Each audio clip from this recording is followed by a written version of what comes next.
અમરેલીમાં ભારે વરસાદ બાદ હવે બગસરા નેશનલ હાઈવે બંધ કરી દેવામાં આવ્યો છે। અહીંના સાતરણી નદીના પાણી પૂર પર ફરી વળ્યા અને માર્ગ સંપૂર્ણ બંધ થઈ ગયો। તસવીરો જુઓ, કેટલા ધસમસતા પાણીના પ્રવાહ આ સાતરણી નદીની અંદર વહી રહ્યા છે અને તેને કારણે બંને તરફ વાહન ચાલકો ફસાઈ ગયા। ભારે વરસાદને કારણે સાતરણી નદીમાં ભારે પાણીનો પ્રવાહ જોવા મળી રહ્યો છે।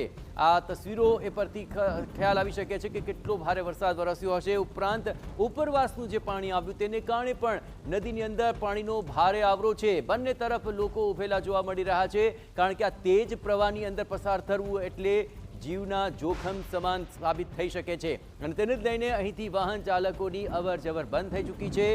પાણી ઓસરે તેની લોકો રાહ જોઈ રહ્યા છે।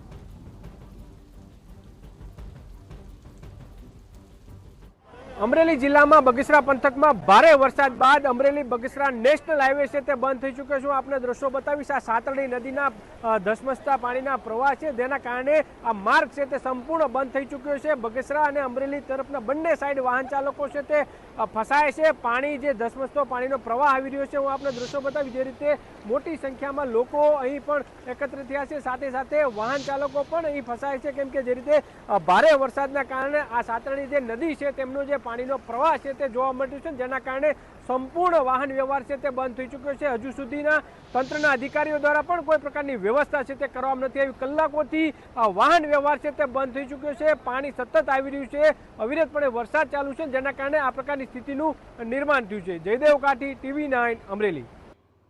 અમરેલીમાં ધોધમાર વરસાદથી ઠેર ઠેર ભરાઈ ગયા છે પાણી। અનેક વિસ્તારોમાં પાણી ભરાયું અને તંત્ર પણ અત્યારે એક્શન મોડમાં। પાણીના નિકાલ માટે તંત્રની ટીમ મેદાને ઉતરી ચૂકી છે। અહીં જીવરાજ મહેતા ચોકમાં ઘૂંટણ સમાણા ભરાયા છે પાણી અને લોકોને પડી રહી છે હાલાકી। અહીંના કેરિયા રોડ અને ચક્કરગઢ રોડના અંડરપાસમાં પાણી ભરાઈ ગયા અને શહેરની શાળા કોલેજોમાં રજાઓ જાહેર કરી દેવામાં આવી છે। અમરેલી તાલુકાના ગ્રામ્ય વિસ્તારોમાં પણ ધોધમાર વરસાદના અહેવાલ છે।